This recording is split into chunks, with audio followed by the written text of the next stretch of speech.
Ladies and gentlemen, you are tuned into the famous Dwayne's podcast. I am your host, Dwayne. With me, I have my two lovely guests, Miss Ajaya Divine and Miss Hope. Say what up to the people. Peace, peace. Hey, good evening. So, yes, this is my third podcast of the week. And yeah, content kangs out here or whatever.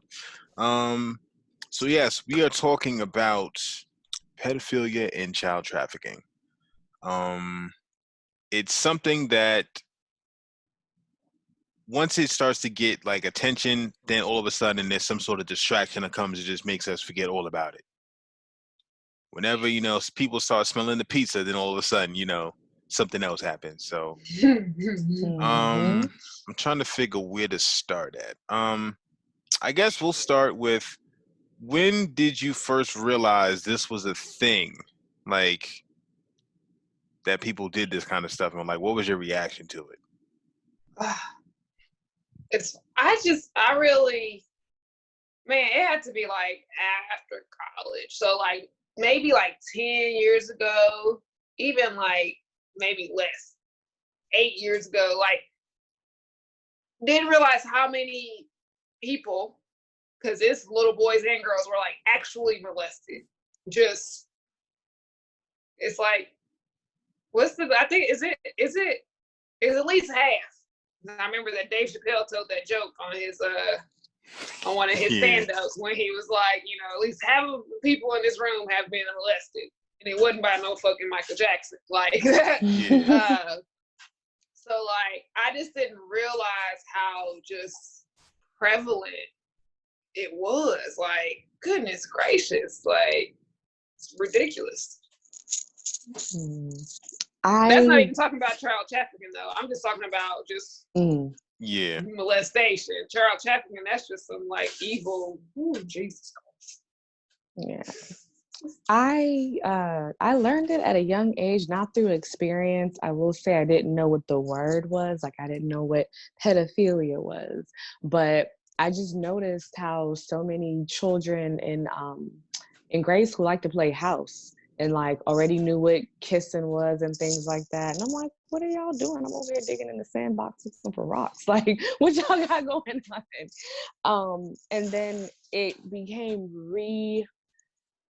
represented to me in high school when there would be these girls in, 9th and 10th grade who'd have boyfriends in college, and it was just seen as normal. And I remember in middle school, there was this girl who was 14. I think her boyfriend was like, something over 20, I know that. And her parents gave her legal permission to get married. It's so, like I said, I didn't know the word pedophilia at the time, but the concepts and the things that I've seen and the things that these parents allowed, I was exposed to it at a very young age in school. And that's the sad and scary part. It was in the school system. I heard my first like dirty joke in like, I think I was in 3rd grade. Yeah. I was in 3rd grade, and we had like a split class with 3rd and 4th graders. And since I was a tomboy, I used to always kind of hang with like the boys. So I was like back with the boys, and I heard this little boy say, "What did the penis?" Or he might have said dick, but he might have said penis. Can't remember. But I remember he's like, "What did the penis say to the condom?" And I remember somebody was like, "What?" It's like, "Cover me, I'm going in." And that's when I realized that the penis went in the vagina. Like, it was that moment. It was at that moment that I realized, oh, the penis goes inside the vagina. Like, that was the moment I put it together. And it was like, okay. Like, so where did he hear that from? Or where did he learn that from? You know what I mean? Like, just. Right. And then my sister was molested when she was like 9. And maybe a little younger than that. And then like I found out like maybe 2 or 3 years ago that I was molested at like 2. So like, yeah, it's weird.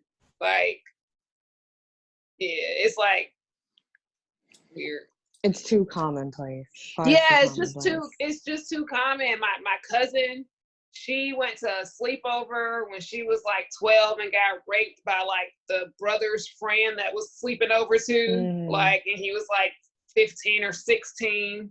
Like, it is just like weird, you know what I mean? And like, then of course, like 2 years later, she had her first baby. So it's like, we don't talk about how these things contribute to teen pregnancy and early and all that other stuff that we like to talk, you know, that we like to talk down on, but we don't actually, you know, look into some of the causes of. It's not just like being irresponsible, you know. So there's psychological damage for sure. And I used to think my mom was, you know, being I never call my mom strict, but I used to think that she didn't let me have as much fun as I should because she refused to let me go to sleepovers. And that would be her reason. Like, you don't know that person's daddy. They're not trying to meet me. So I'm going to let you go stay over the house for. Or, you know, she wouldn't let me go to those late night house parties that children would have because she didn't know who's going to be there. And, you know, as a child or early teenager, I was like, oh man, you know, she bugging, blah, blah, blah. But realizing these are real ass stories that people go through, I was like, damn, man, I'm pretty thankful that she didn't put me in them situations, you know, and she let me kind of test the water sometime. Like there was this one party in, I want to say middle school, I went to, and all the kids there, it was cool at first, you know, the mom was there, blah, blah, blah, fed us. And then she left us all by ourselves. And we were in this room, and I don't remember the cartoon they were watching, but it was like some, you know, dark web creepy shit. And I felt real uncomfortable. I was like wildly uncomfortable. And it was supposed to be a sleepover. I ended up calling my mom to tell me to come pick me up because I was like, these kids are like starting to touch each other, and and I was the only black person. I hate to add that, but I was the only black person. So. You know, I was a dub from the beginning, from its inception. Yeah, but you know, I was in the nerds, I was in the gifted program, so everyone I was around for the most part was white. So Yeah. But yeah. So I'll say it's a blur because this is like kindergarten, maybe daycare. And I remember hearing that two kids were over somewhere playing house or doctor or something like that. And I was like, okay. And it didn't register until years later. When I mean years later, like less than 5 years ago. You know what I'm saying? Like it was just there was little instances where like you look back, it's like, yo, they did stuff. Or you know what I'm saying? And it's just like, where does this start at? You know what I'm saying? Like, where does this all like stem from? I pretty much every single woman that I know has had some sort of negative experience where someone has put, you know, forced themselves upon them. There's women that have lied about who it was because I guess he was around all the time. And then they told us after the fact, and then we're like, "Yo, what the fuck? Like, we could have been like handled this." There's been situations with me actually where I think I talked about this on a I don't know. I be talking too much. Sometimes I be forgetting what I put on air and what I don't. But I was getting baptized, and yeah, I think I told Jai this, but I think it was like when we stopped recording. Yeah, it was when we stopped recording. Yeah, that's where all the fun happens. But now, you know, I was getting baptized, and there was this one guy. I guess he was a deacon. He was always just smiling. I'm just like, the fuck is you smiling at, nigga? Like, we is in, slick creepy. Yeah, we in Babylon right now. Like, why are you smiling for? And then, you know, this was a Baptist church, so they don't just, you know, sprinkle like Salt Bay. They throw your ass in the water. And yeah, after they threw me in there in what, you know, felt like a Klan robe, you know, I was looking for a change of clothes. So I'm trying to put my clothes back on, and somebody was surprised that I wore underwear underneath my my robe, and I was like, "Nigga, yeah, what you mean?" I remember telling a friend about that. Apparently, that's a Caribbean stereotype, but I mean, that's just what I did. I'm not going commando. Like, nah. Right. Yeah, no. I'm That's only go. Yeah, unless I'm hopping out of some yams and like answering the door like for delivery or something, like I'm not doing that. You know what I mean? Anyway, I'm getting off topic here. So yeah, they were like, it was him and this old guy who looked like the old guy from A Different World. You know the old guy from Different World. He passed away or whatever. But they were like, yeah, don't worry, there's no girls here. I'm sitting there like, that's the problem, nigga. Like I'm 12 years old. Like Right. what we doing right now? Like, nah, that's not going down like that. So, I left with my booty cheeks intact or whatever, but it was just weird. And then before Yeah. that, I had another situation. It was I was very young. I was probably like 7, maybe 8. And, we were going to the pool. It was like in the South, and I'd gotten flashed or whatever. And then, yeah, she kind of came on to me. And it was just weird. Like, as kids, I always knew I liked girls. That was not a thing, but it just seemed like that kind of stuff just seemed like, whoa. Too much. Like, I thought we were just supposed to like hold hands and like kiss on the cheek or something. Like, you know what I mean? Like, what's all of this? Yep. That's another thing that like I didn't realize was so normal.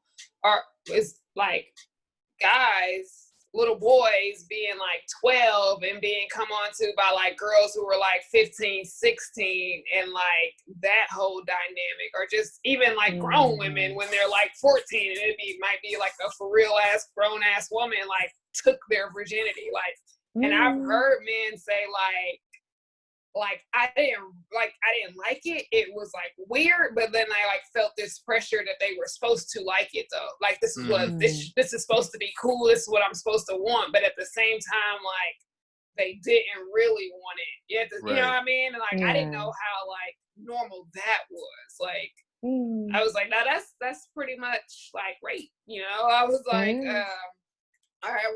One of my friends was like, he was like 12 or 13, maybe like, I think he said 12 or 13, and he was running around with some older boys, and they like locked him in a room with this like fast girl from, whatever. And like, yeah, and that was it. You know what I mean? Like, and it was just like, slide. Yeah, and I was just like, dude, that's rape. Like, like that's not cool, like that's not normal, like stop you know what I mean, like we should stop normalizing that. It's like, yeah, like that's cool. No, that's not cool. Like, and older teenagers like pushing it on like the younger ones, like we gotta address some of this stuff. Like that's not but they're all children at the end of the day too. Like I heard that it was kind of like this podcaster that I follow, she doesn't give a fuck about her format. She just like had a camera off and just be talking for like an hour and it's just nothing but black. But it's good content though. But she was like, a lot of times what happens is they'll have that one person, maybe in the family, whatever. Everybody knows who it is, and they know that they can't be trusted around kids or whatever. And then that'll happen, and then they'll grow up. They'll have like slumber parties and stuff like that, and then that's when they do that. It ends up becoming like low key like an orgy. Like I remember my school had this thing called a stay awake-a-thon thing, and in hindsight, I'm like, yo, this is an orgy, bro. Like you just got a bunch of kids, like a bunch of hormones, like you know what I'm saying, and they're spending the night at school. I mean, things happen in like during study hall, like you know what I mean. Like what's going on with that? And I just there's so many people to place the blame on. Definitely a lot of times it's the parents. A lot of times the parents are complicit. A lot of time either they're complicit or they're negligent. Because I remember like that story I told y'all. I told my old man that story probably like I think last year. And he was like, what you told me? I'm like, nah, because you're crazy. Like, you probably just been getting out of jail, like, right now. Man. I feel like so many now adult men, but have Stockholm syndrome from it, and they don't realize it or they don't want to admit it. Because you hear, dudes, they act like, oh, no, my virginity was taken. No, it really wasn't. You were raped. You know, you need to talk about, you need to heal from it. You need to address it.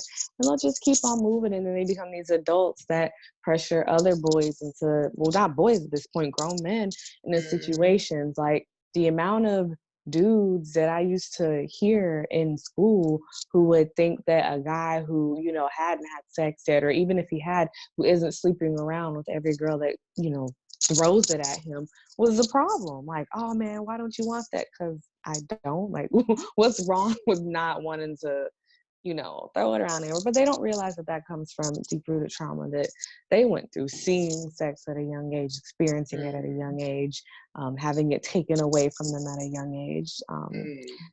So yeah, they don't even realize that they're still traumatized often. Yeah, and they're being prepped from birth from, you know, the Disney. Yeah. Man, that's Disney. a whole I mean Disney, not, you know, not Disney. yeah, but yeah, because like, I mean, go ahead. yeah, because I think I sent y'all that video where like they interview kids that was watching like the Beauty and the Beast, and it's like kind of prepping them for like abusive relationships, and you know, the Little Mermaid, they basically the thing was like, yo, hey ladies, if you shut the fuck up, then, you know, somebody will rescue you. Like, you know what I'm saying? You. Yeah, you know, it's a lot of stuff that they implant into the subconscious, and a lot of times it not only goes over like the kids' heads, but like it goes over the parents as well. So, because I think I was telling you about the pineapple thing offline, or after we stopped recording that one time, of like how they use like everything to program it, from like, so you remember, was it Rick Ross had that Diced Pineapple song that was like hot, it couldn't fucking go anywhere without hearing it, everything was, you been eating pineapples, that was like all the little subliminal jokes was all about pineapple and and then like that spring they put pineapples on all the children's clothing, all the children's bathing suits, like it was just that. I was like, why is that cool? Like, that's not, like, pineapples aren't even cute like that. Like, just that, you know what I mean? Like, I was like, that's super weird. But like, I was like, but then, so, cause I was in Target, and I was like walking through, and I seen like an outfit, and it was just like a top and a bottom, but it had pineapples like all over the shirt. And my mind lit like automatically went to like that song and like what it was about. And I kind of like laughed, shook it off, like kept on walking. But I was like, if it's somebody who struggles with pedophilia and struggles with those feelings, and they see a child in this outfit, then you just link sex with that child through that song and through, you know what I mean? Like through just all this, the symbolism and all this like subliminal shit. And then like, now you done put sex on this person's mind when they're looking at a child and they're struggling with pedophilia. Cause it's like I was saying, like I told Dwayne, like a lot of people who molest children like are not okay with it either. You know what I mean? Like they literally, a lot of them still know it's wrong, but they don't have the control over it to like stop. You know what I mean? Like, so anytime just like somebody who's an alcoholic and you put a drink in front of them, they're like, fuck, like I want to stop, but I like to drink, you know what I mean? Like, so it's like, it's so much like, and then there's a movie on Netflix. It's called like The Nut Job. That sounds crazy. And it's a cartoon apparently about a squirrel. I haven't watched it, but the way they have the two acorns sitting, it looks like two balls. Like it looks like a scrotum. They're just sitting a certain way, and I'm like, and then you see this way, and the children don't know it looks like a scrotum. But like, then when you actually see one, you make the connection back to the feelings you had with this movie. And it's just like so much, like, why did you have to put the two acorns like a fucking scrotum? You know what I mean? Like, you could have just put them next to each other, like just with a little space between them. Like, why do they have to? And it's just like little shit like that we don't recognize as like subtle programming and like sexual suggestion.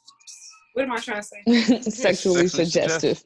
There we go. I mean, it's just like SpongeBob. Yo. Oh God, that's not even subtle. Like SpongeBob is not even subtle anymore. It really isn't. Like, especially the new like SpongeBob. Squidward. Like, come on, man, Squidward. apparently, starfish is code for the butthole or whatever. Like it's a whole bunch of different stuff, and I'm just like, wow. But then if we think about who's making this, Hollywood, da da da da, they're into fucking pedophilia and traffic children and all that shit. So like, of course it's, you know what I mean? Like this is what they're into. So like, and they just spread their culture to the masses through. I'm really trying to figure out, and I don't think this has an answer. Like, when did this become like? I mean, I know Elise have been doing it for like centuries. They want them a nice young virgin that doesn't know shit about shit, and then they buy them from their parents, or just take them from their parents if they're not willing to relinquish their child. But I don't get it. I'm not sure how somebody could find themselves being attracted to a child, to thinking about like the psychological damage that happens with that. I mean, you have psychological damage if you messing with somebody your own age and you're not doing right by them.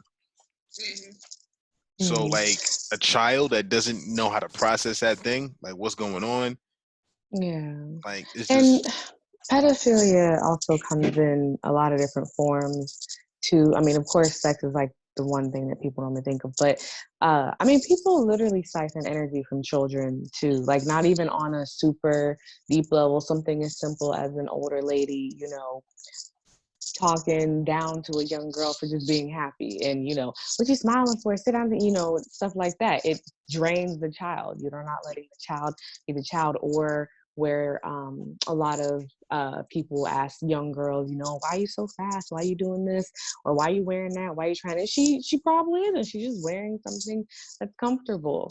Because I was talking to a friend of mine about how dress codes in school especially would be real bad about that. You'd be wearing the same thing as a girl who doesn't have a body. And just because you have a body, all of a sudden the outfit that you're wearing, and so I literally saw this in school, all of a sudden what you're wearing is sexual. Meanwhile, these two girls have the same exact outfit on, so it's not just the sexual aspect, it's the placing, it's the getting children to think about sex at an early age, and it's the stealing of their youth and their energy.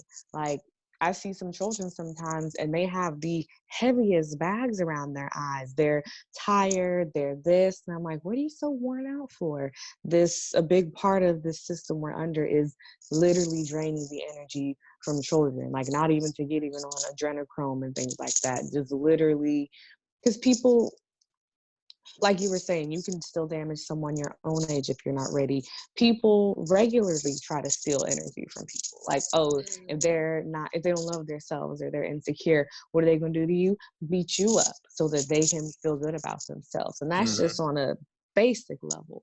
So just imagine children, the youth, all the energy and, vibrancy they have. And I mean, as far as the, when, ever since this new shitty system got adopted, when people got jealous of, whatever was going on, whatever innate powers are here, whatever women and men had going on, and then decided, they need it all for themselves, Because if you think, I mean, I would kind of more like link it to wherever you want to say patriarchy started.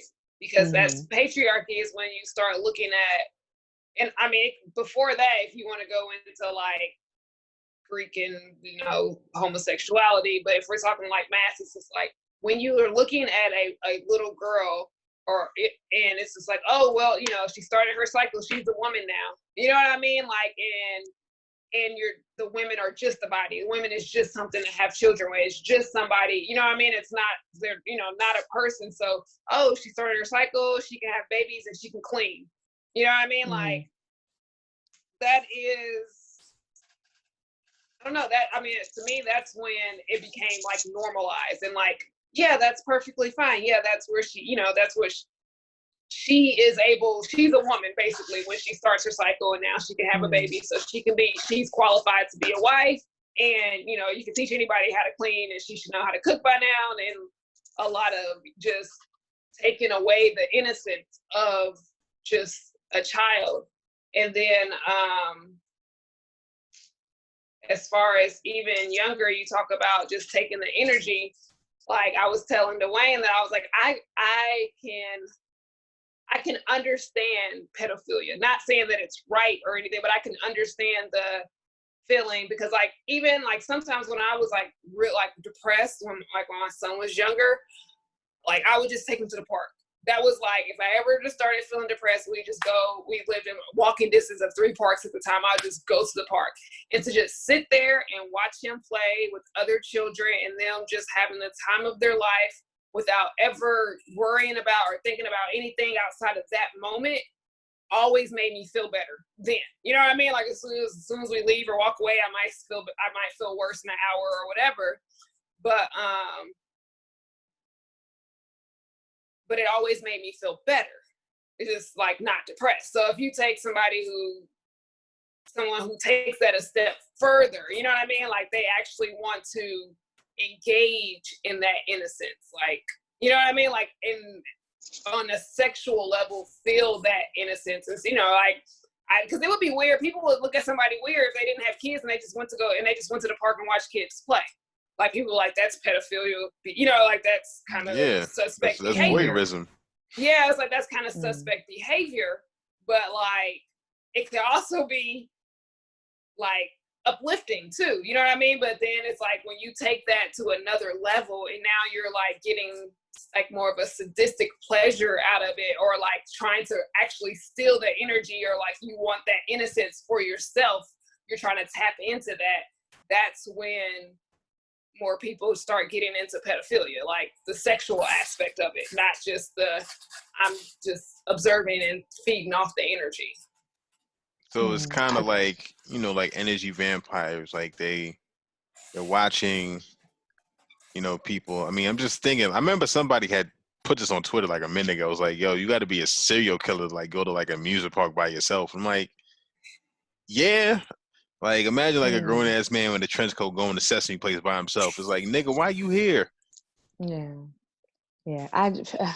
People really, first of all, let me back it up because I'm gonna say like 2 things at once. It did start with patriarchy. The jealousy aspect is why patriarchy was even a thing. Jealous of the woman and the child. So like she was saying, the innocence of the child. People who are insecure and have regrets, because a lot of parents also push their children into pedophilic situations, living vicariously through them because they're upset that they didn't do X, Y, Z when they were younger. So now that they are an adult, they're like, oh, well, let me put my child in this, you know, television show because that's what I wanted to do around these strange adults. So all of that is the jealousy that stems, which is why, you know, patriarch was created in the first place, honestly. So, you know, with the whole energy sucking, people really seem to act like sex is the only form of pleasure that exists in the world as well. And that's kind of why those things kind of go a step further. Like people are always like, oh, I need more stimulation. And they don't even always need sex. They don't even know that they don't always need sex. They might need more like creative stimulation. But every time someone has a need for some type of pleasure, it's like the only thing that folks can think about is sex. And of course that'll come later, but I definitely think that's why pornography is so popular. People are bored and they don't know what to do with the feelings and the energy that they have, so they end up taking things 3 steps farther than it needs to be. Lack of impulse control, lack of self, all of that. And then the shame that comes with sex that you learn through most of your religions are like, you know, shame, anything sexual. If we just suppress it and like, you know, shame, like the body is dirty, everything is dirty, you're born into sin, cover up, like all this like shaming your body. So like, it doesn't matter whether you shame it or praise it, you're still putting all this attention and all this, you know, you're programming people to be against to hate themselves. Hate themselves, but it's still based around sex and their body and sexuality. So regardless of what kind of energy you put to it, whether it's negative or positive, you're still putting energy to that. So it still becomes like a focus. Like I've been very, very mindful not to, like, when my son like touches his penis, which he does all the time, like not to be like, ugh, that's nasty, or ugh, don't do that. Like it's crazy how many people will be like, ugh, or whatever, and then like people just naturally start to think their body is like dirty, or children start to think like, oh, that's nasty, don't touch that.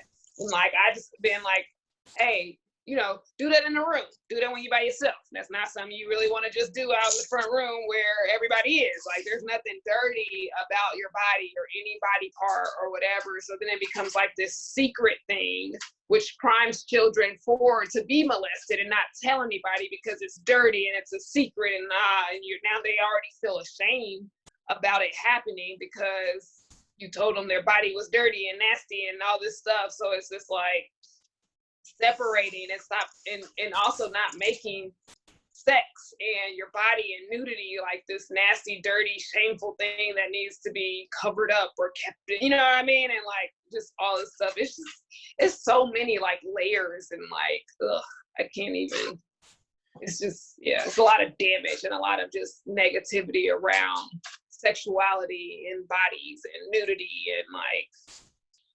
Yeah, it's everywhere that you look. And you know, the fact that it's like basically it's like the ultimate taboo. And so that adds an extra thing to it for, you know, the people that are into that just just have a contrarian kind of fetish. You know, they like to do things that, you know, people say is wrong or whatever. So, you know, there's that. Again, you know, I've always thought about it, and maybe because the thing is, like, there's a stigma behind nudity, because nudity by itself is not sexual per se, you know, like but for some reason it's like a fine line, and in American Western society it's definitely like damn near impossible to tell, because, you know, they'll show a Pampers commercial with, like, you know, some kid running, you know, you just see the buttocks or whatever, but to like somebody that's struggling with that, that's a prime time, like they're putting that in the spank bank, you know. So it's stuff like that. It's, oh man, I'm just thinking about like all like sports coaches, you know, yeah, like, you know, like sports, you know, where they have like, oh, the coach and he always has no hair on his face, or, you know what I'm saying, or, you know, like teachers, or, you know, guidance counselors, or just certain ones you can kind of, yeah, just anybody that's like working with kids, or like I remember watching Blue's Clues with my little brothers, whatever, and I'm like, man, something wrong with that Steve cat, man. I don't know, man. He's something. I think it's weird for any adult to like be doing these children's shows, but you're not acting like an adult. Like if you want to do a children's show, to a friend earlier. You know what I mean? Like we could do a children's, like Gullah Gullah Island was a children's show with adults in it, but they were acting like adults.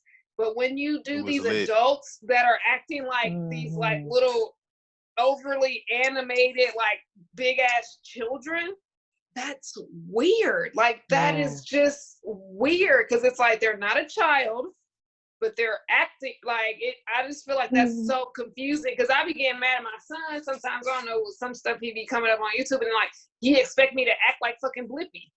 I'm like, no, I'm not like like nobody does that. Like this is not real. Like, and it's weird. Now if it was like children, you know, that were like 12 or 13 that were acting really animated, you know, for children 7 and under, okay, I can like get with that. But you are a grown ass man, like, or woman, like, just, that's weird. What's the little wiggly what is them people called? The Wiggles?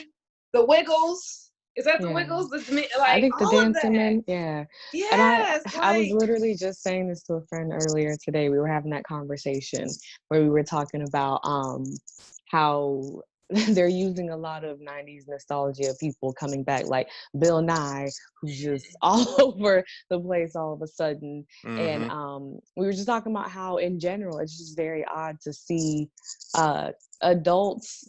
I mean, it's kind of, depending on the show, it's kind of odd to see them in children's shows in general, but definitely when they're acting overly animated. Like, my mom did not like me to watch Blue's Clues, like you said, that Steve character. She just didn't like seeing adults act like children. Even speaking, when I see parents talk to their children like babies, that's odd too. Like, how's your child gonna learn to talk? You over here, no, I talk to children like I would talk to an adult, and they pick up like that. They tend to know more words and all of that. I don't understand this this, I don't know, pressure idea notion for adults to act like children around children, because then they're going to grow up with that expectation, and then they go out in the real world and they're confused. Because it primes them for pedophilia, because whenever somebody wants to, they know how to get to the children. I'm going to act like monster. Yeah. I was right about to say that, yo. I was right about to say that. My guard is lowered, and I'm used to this behavior from adults, and now you can touch me, and you I can see do how all the this. Children, I see how the children act on the TV show, so it's okay. Yeah. Right. Yeah, it's just so, I don't know. My son's in there watching some YouTube right now, and I'm just like, please don't be.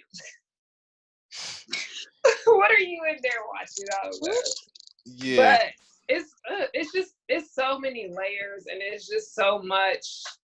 It's cultural, you know what I mean? Like I said, it's just that it has become a part of the culture because of who is creating the culture, you know what I mean? And like everybody else, we just get the trickle down effects, and then have to deal with it in your family when it becomes, because like a lot of the people who are molesting children were molested, and then the people that molested them were like, it's just this like cycle that just never stops. Like, somebody has to like I don't know how, what, when, where, why, how it stops, but like I know one thing I've noticed is like teaching your children the real names of the body parts, and like that it's not nasty, and that like they feel comfortable talking about it. Like, that turns off a lot of pedophiles. Like, if you can say, if you like, no, that's my penis, they're like, ooh, shit, like, ooh, you know, like, you know, go around saying, hey, he touched my penis, you know what I mean? I'm glad like, you he said touched that. My winky, what the fuck is a winky? Like, you know what I mean? Like, and they actually advise that parents do that, so that if they have to report something, but that's what it does too. It creates this innocence connection between the children and the adults by using these play words that don't exist in real life, so then they're making a joke, oh, winky, ha ha, like, no, it's my hands off, like, like, it's my, my mom does it with because I mean, we had all the words. We had like pocketbook, don't need your pocketbook, and that's just weird because it's linked with money. But then I seen an actual picture of the pocketbook turned inside out, and how it looks like a vagina. So then I was like, okay, that makes sense too. All right, but like, we have pocketbook and like hoo-ha. Like, your hoo-ha, ooh, watch your hoo-ha. Like, what is a hoo-ha? Like, say what it is. So my Grammy's walking around talking about breasts. Mommy, look at her breasts. Like, shh, quiet down now. Like, like, but at the same time, it's like, I know if somebody like touches him or whatever, he's gonna be like, ow, my penis. Like, just, and he's not gonna feel weird about saying it, because that's how we talk. It's like your elbow, you got your finger, you got your hand, you got your penis. Like, that's what it is. Like, right. Yeah, I'm actually, me and my girl, we was going through my Facebook as I was admiring myself, and I found this old picture from, I guess, Sesame Place, and I'm about to show it to you. Hopefully I can see it, but okay. And people be like, for the untrained eye, like, oh, that's cute, whatever. But she was like, why that grown ass man hugging you? Now, mind you, it was a church hug. He was, there was no, dick to backside. But still, nigga, I don't know you. Correct. And if you think about, I was gonna say, going back to strangers and your children and Santa Claus on the fucking lap. And you know, the people that had those kinks where they like to dress up like animals and other cartoon characters and do that other stuff. Furries. Yeah. So I feel like that's kind of ties in. Yes, I actually had a teacher in middle school tell me what a furry was. I'm highly disturbed, but yeah, it's real weird. He was a real weird dude. He actually died like of a very bad illness. He was an odd dude. He was very sexual with children. I don't remember his name, but I remember what he looks like. But I was gonna say, I used to be scared shitless of Barney. Like growing up, I would watch the show, but my mom took me, I think it was the fair or something like that, to take a picture with Barney. Tears, instant tears. I did not with Barney at all. Like, I don't know, man. My child psyche was like, I don't like this grown man in this car. Nope. Yeah, and I think that we don't even, at least I know I wasn't necessarily. I was wilding out apparently when I went to Sesame Place and stuff like that, but I could think I might have been crying in that photo, which is just crazy. But I don't think it really fully registers that, like, yo, this is a grown-ish man in this costume. These are people getting paid to walk around and take pictures with children and hug them and do all this other stuff. And it's like, who's to say, like, where's the vetting process for someone that's not getting their rocks off, getting their jollies, you know, just seeing a bunch of kids in a costume so no one knows who it is. You know what I'm saying? Like, that's crazy. That's really crazy. And then a couple years ago, I came to the realization that just like when it comes to like a lot of these cartoons and stuff and the messages, I'm like, yo, yeah, these aren't for kids. Like, this was made by an adult. And I think people keep forgetting that. Like, this was made by a whole adult. Matter of fact, I saw this thing about Doug. I don't know if y'all saw it on Twitter. When it had like, they was basically saying that like Doug was getting molested by Mr. Dink or whatever. Oh man. Cause it's like, they were like, yo, like, why is he always going over there? Like, he was mad comfortable being over there at you know, another grown ass man's house. And it'd be one thing if like they was over there with his pops, but like he was never really over there. Like, it was just him. Right. And you know, DINK stands for dual income, no kids, but they didn't have any. And I think he said something. It was like he was hiding. There was a couple of times he was hiding in the bushes. Like, it was just some wild shit. They really broke it down. I'm like, yo, this is weird. I used to cry in all of those, like, whenever I used to cry in most pictures, period. But like if somebody was like trying to like make me sit on Santa Claus' lap or like the Easter Bunny or any, like, almost every picture, like until I got old enough to be like, I don't want to do that. Like, so until like the age of 3, I'm crying in every picture on a person's lap. And I was like, why would y'all make me do that? Like, why would you continue to like, oh, you still gotta go. There's like a couple, like one at school, I was like sitting on Santa Claus' lap in like kindergarten. I wasn't crying. Like, I was just like, oh, that's what we're all doing. Okay, whatever. But like just tears. And I'm like, and I go places and I see people like making their child sit on this stranger's lap to like, and your child is crying and reaching out for you. And you're like, no, smile. And I'm like, that is weird, y'all. It's the spell of the holidays. You know, they're like, oh, that's what we're supposed to do. Why am I torturing my child? And that's trauma too. And folks don't realize that that's trauma. Like, then you're telling your child that it's okay to sit on a stranger's lap. And you're telling them your tears don't matter. How you feel doesn't matter. Yeah, like, we're watching you. We're watching you be tortured. We're smiling, we're laughing at you. And we're laughing at you. Because a lot of parents are like laughing, like, oh, she's fucking terrified. Like, this is not funny. Like, at all. It is so weird. Because, like, my son, he's never done any of that. But, like, because he didn't even know who Santa Claus was. He used to call that nigga Christmas. Like, I just let him figure it out by himself. Like, so he would just come and tell me about it. And I'm like, oh, that's what they do. Like, I'll just act dumb.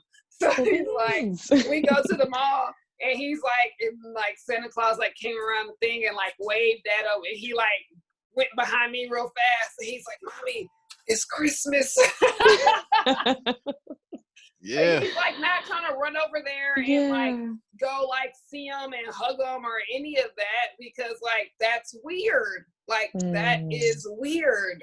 But because we're like you're basically training your child for pedophilia. Like you're training your child for like stranger danger. Like you stranger danger in some instances, but not when it's somebody who's dressed up.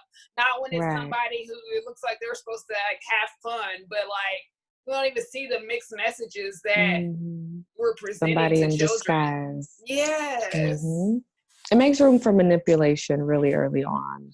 It really does. Damn.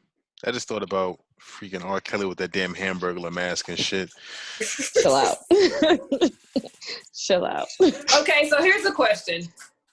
I remember someone saying that pedophilia was anybody that was like pre-puberty. Anybody that was like, you know, quote unquote, has gone through puberty, you know, whatever. It's, you know, statutory rape and it's still wrong, but it's not pedophilia because pedophilia has directly to do with children and like prepubescent. Yeah. I looked that up. How do y'all feel about that? Like, how do y'all I looked that up, and that is like the actual definition of it. Right. I think we kind of just loop it in because I think like the name is like it's some technical word. I feel like it's pederasty, but I think it might be something different.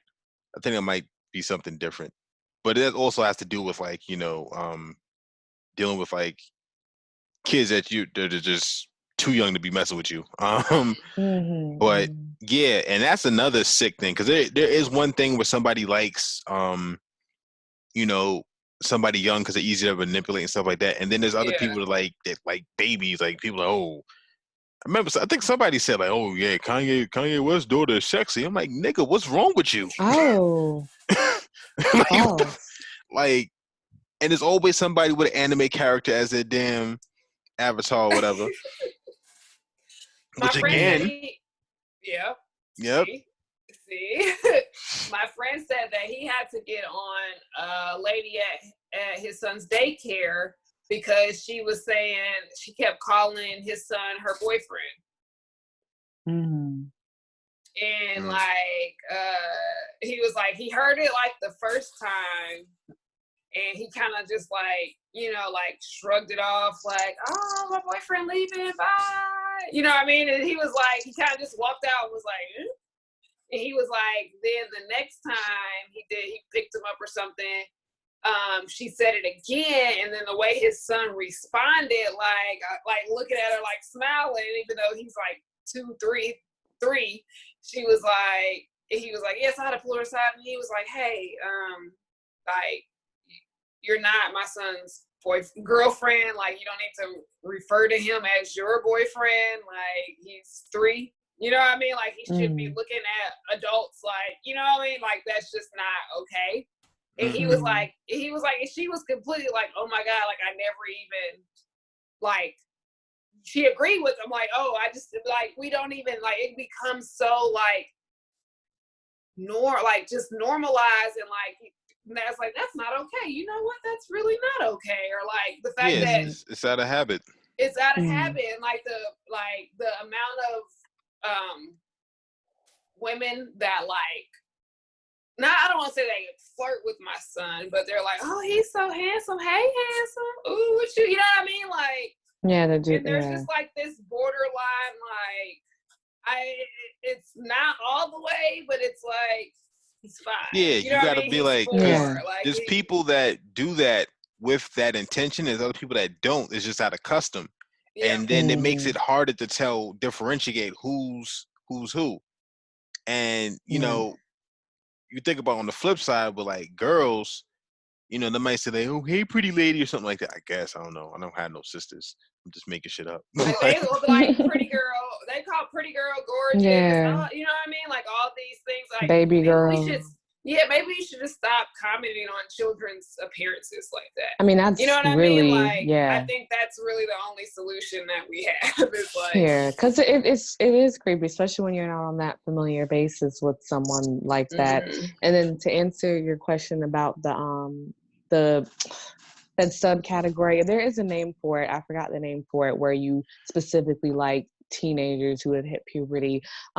It's just wordplay. It's still odd because the people who usually are defending that are not people who are 2 and 3 years older than these teenage girls. It's people who are 25 and up.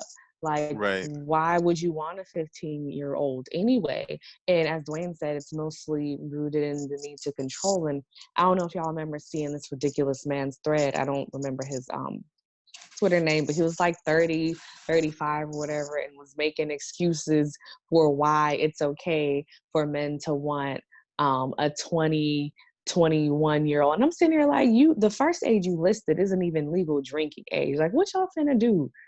What y'all finna do? And his reason was because, they're more willing to listen, aka easier to manipulate. They don't give attitude. They don't know anything. They're still open to the world. And I'm like, all I'm hearing is you want a child you can boss around and make your own. That's all I'm hearing here.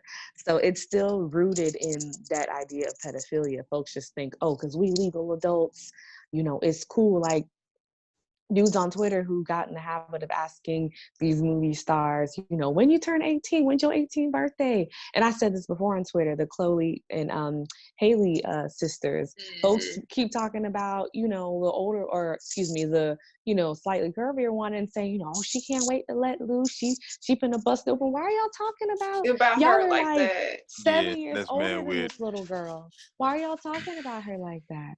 And someone was like, oh, well, is she 21? What does it matter? The people who are commenting are like 28 plus. And they were saying this from before she was this age. So why are y'all so obsessed with her busting it open? Why is that y'all's business? I found the name. It's Yeah. ephebophilia. Ephebophilia. Like, that's the teenage love sector. And it's like, and it's in that point, that's when you're just looking at a body. Like, well, you have an adult body, so now it's okay. And it's like, no, there's still so much mental development that is going on. And, like in that stage. And it's just like, we don't respect all of the whole development of the person. You know what I mean? It's like, oh, your body's developed, you're ready. Let's go. You know what I mean? Like, and then children buy in that too. Like, with my little cousin, my cousin's daughter, she just turned 18 in June, and she was on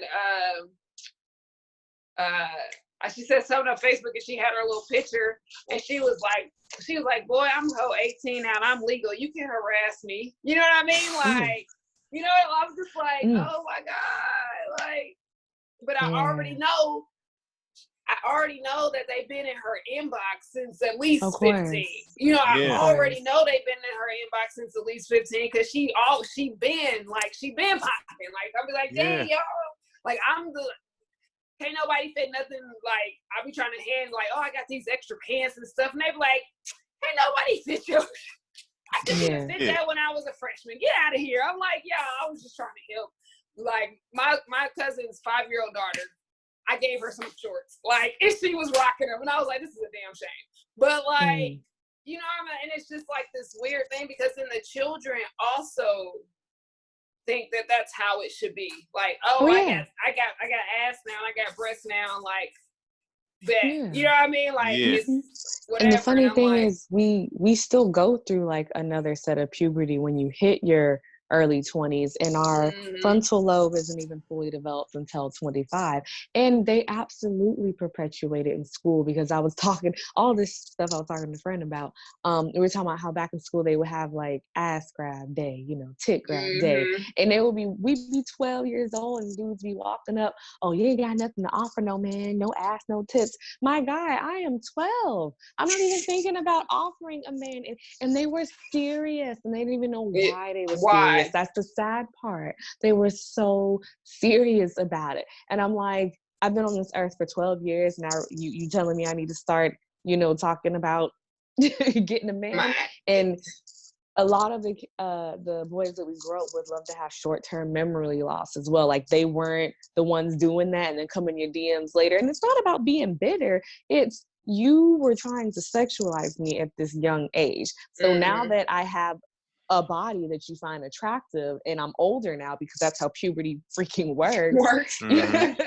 You coming back at me like nothing happened, like I'm just supposed to forgive and forget, and if I don't forgive and forget, I'm a bitter, I'm bitch, I'm all of this under the sun, and it's crazy because I remember the ass grab date, and now it's considered sexual harassment, but teachers will literally see these dudes go up and grabbing on us and just be like, all right now, and just cut it out, send it to the office. What do you mean cut it? They used to grade all the girls by their bodies. Yes. So I think I found one time, and it was just like face, ass, breast, like different, and then it would be like A, F, like they just like going through it, like man, I felt the fuck out of this. Like, man, I was just like, I never had any of it, so it was just like, I got a nice face though, so I'm good. Like, it was so weird of like how like the children sexualize like each other, and especially the boys sexualizing the girls. Like I'm sure there's some girls who did it, but like not on the scale. Oh, of course. Not on the scale of like how the guys did it to the girls, and it was just like, because I remember this one girl. I swear she'd been like she was a grown woman from like 6th grade. Like she was already. I seen her like 5 or 6 years ago, and she looked exactly the same. Like you got your 6th grade body, and it's still a body. Like I'm like, and like, and I remember like I remember Deanna had all A's all across the board, like 2, 2, 2, 2, 2, and it was just like, and that's where the whole you start programming, especially women, but men get it too. But you start programming at a young age to be so obsessed with their body and their looks and how they look, like as if that's like the end all be all to what's going to make you a good person or what makes you a good match or like what gives you value. Yes. Exactly. And it's just like, where is this coming from? Like, I mean, we know music, we know like hell, music and TV, like even like even like the puberty video, speaking for like, from the male's perspective, I remember the puberty video.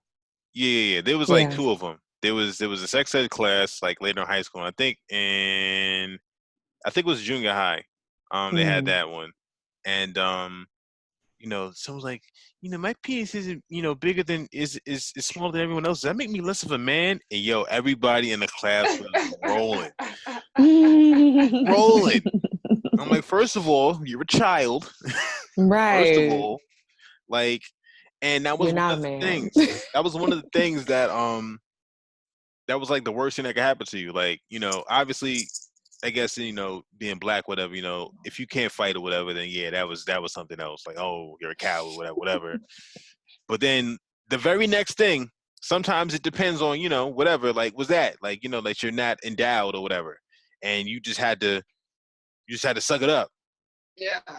We did in my sociology of sex class. We watched the video.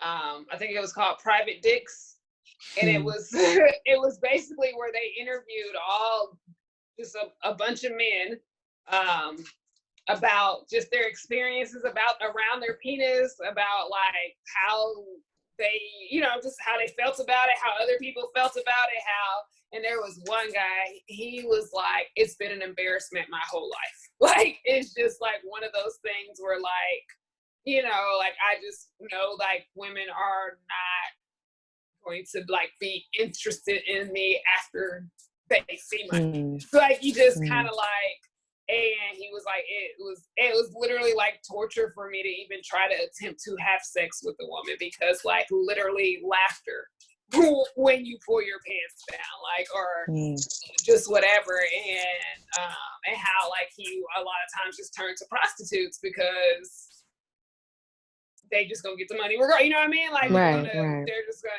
they're after money to like dudes that had like ridiculously large penises, and how they kind of almost had not a similar experience, but how like many women turned them down because of it, or them having to learn that they can really hurt someone. Dwayne. You got that problem, Dwayne? But them learning that they could really like hurt, like literally hurt someone with it, and like all the, it was a really interesting, like, it was a really interesting thing to hear, like how much emphasis and how much importance for men was really put on, like their penis size, and like how they, carried themselves, how they felt about themselves. Then we did another video where it was women, and it talked about like breasts. And that was like, and in both videos, they invited the people who were interviewing to like be naked. And like in the women's video, a lot of them were like topless and like did the interview. In the men's video, it might have been like 40% were like, this is what I'm working with. And it was weird because it wasn't like everybody who was big was like, yeah, or everybody who was, small was like, I don't want to be naked. It was like, they definitely based on how they felt about their body and wanting to like just expose it. But it was kind of eerie how similar the feelings were in respects to like the body, like just the whole, like the shame thing, or like not feeling as valuable because you don't have breasts, or do have breasts, or whatever, or don't have a big penis, or have a small penis, or all these things. So, and you know what kind of contributes to that unrealistic expectation? Porn. Man. So, and dressing out in school, I used to think that was the most uncomfortable thing. Dressing out for the gyms, like forcing the children to just change in front of strangers was the weirdest concept to me. Especially because it's so weird in our culture.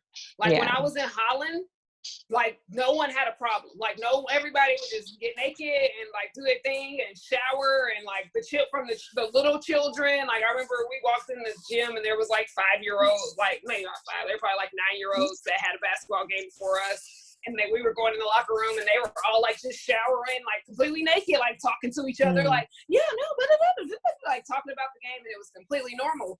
But here, like, let you be in a locker room and like literally walk around naked with a towel over your shoulder. People gonna be like, what the fuck is wrong with you? You know what I mean? Like, so when it's so contrary to our culture, and then you force. And I thought it was weird. They used to make the boys shower. They never made us shower in gym after gym class. Like the boys had to shower after gym class. We never did. I was like, it was pushed on them more. Yeah, I was like, that's super weird. That is weird. Cause I mean, with me and Jim, like you only really had to do that for like if you was on a team or something like that. But yeah, that is weird that they didn't have the girl shower. I remember like when we grew up in the boroughs, like gym was just, I don't even remember what gym was. Like it just, we played outside. But then I remember going to gym. It's like, so you gotta like, you gotta change for like, you gotta wear like, shorts and stuff like that. And you gotta change them. It's like, why am I? And this is before, I guess, this is when I'm growing up. So I still had on briefs, the dun-dun-duns and shit. And I'm just like, hey, tiny whitey. And I was like, you bastards. And I had to really sit there when Chris was like, look, I can't do this brief shit no more. I need some boxers. I used to wear like, because I used to wear I used to end up wearing like basketball shorts underneath my joint. So my nuts was probably smelling crazy. But, I was very, self-conscious about that. Because it's just like, I mean, I didn't really like that anyway. Like back when like swimming trunks, like the little, not Speedos, but like damn near, Yeah. Yeah. I was like, ew. I'm like, I'm a boy.